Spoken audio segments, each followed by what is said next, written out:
Hi everyone, this is a quick overview of Nursing 791. As you open up, there is a template as far as a welcome announcement, but please make sure that they set up an appointment with you and talk with you about the course, as well as just enter a very quick welcome video here for your students. So as we dive into the course, it's set up very simplistically. Really, we have the start here and course materials, and that's where you will find all of the materials for the course. Here is a place for you to include your orientation video, so please do that as well. And here's the timeline for the course, and this has the nuts and the bolts for the course. So we're starting out with the meeting with the chair and then moving into Chapter 2 draft, and I did include to add that to Chapter 1 because we've had problems before with students just giving the Chapter 2 draft and then you can't see the consistency with Chapter 1. So it really is just kind of a step-by-step what they need to do. So they need to get the draft to you by June the 16th and then do the process with the following team members. And just a reminder for them to make sure that they coordinate everything well, and this is part of the process, and there is a grade assigned to the Chapter 2 draft when it comes to the chair. So just know that there is a rubric for the draft. And the next step is to do the IRB draft. I didn't assign a grade to the draft, but the grade comes with the final attainment of IRB approval.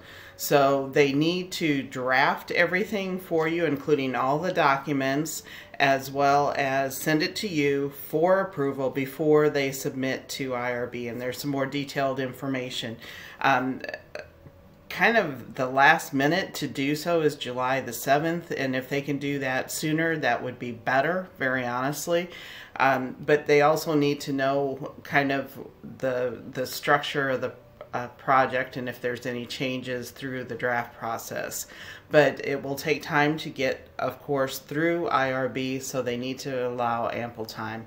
So by the end of the course, they do need to successfully obtain IRB approval, and they need to submit their final chapter after all the review process, and they need to include information about obtaining IRB approval in the final chapter number 2. So that's a nuance to remember as well. And also then they go into the forms, and the presentation needs to be completed by July the 28th. So again, they need to have everything finalized for that presentation, and we may want to coordinate specific dates for the presentations so that they're not spread out all over. So here's the forms that they need to submit, and they need to submit those through the assignment link and in the DNP portfolio. So again, a reminder that the communication is crucial. So with that being said, that's kind of the nuts and the bolts of the course. The syllabus has actually changed just a wee bit to include the point assignment for the draft. So the draft is worth 20 points, and then the final is worth 30 points. And the presentation is 40 points, and the final submission completed, the attainment of IRB is 10 points, and then the forms or pass fail. So just a minor change. And then the course aggregate outcomes and student learning outcomes are delineated here. Here's the information on the IRB process and the tools.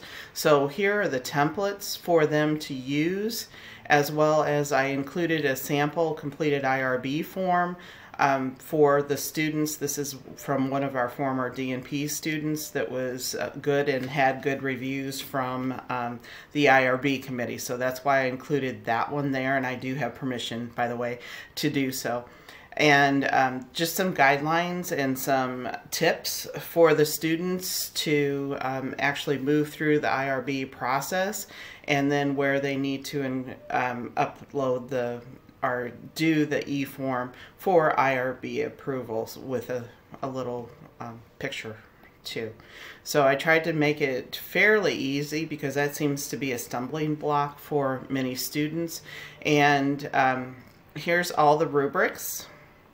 So the rubrics, the draft, the final, and then for the presentation.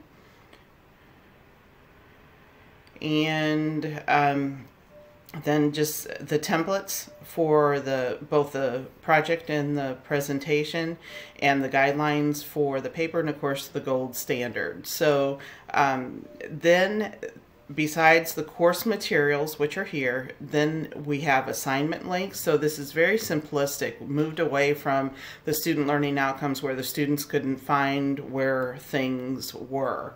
So anyway, this is where they upload their different assignments and forms in this course, and I put in a reminder that the forms must be signed before uploading in the course and the portfolio, just as a reminder, because again, that has been a challenge.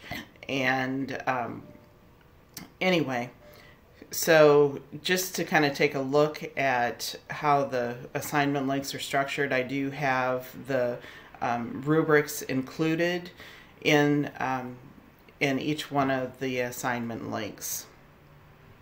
So with that being said, this is from the old course, so just disregard those, and this is the faculty only section, of course, that has just general information that you will find to be helpful. So that's the real down and dirty quick overview. If you have any questions, concerns, please let me know.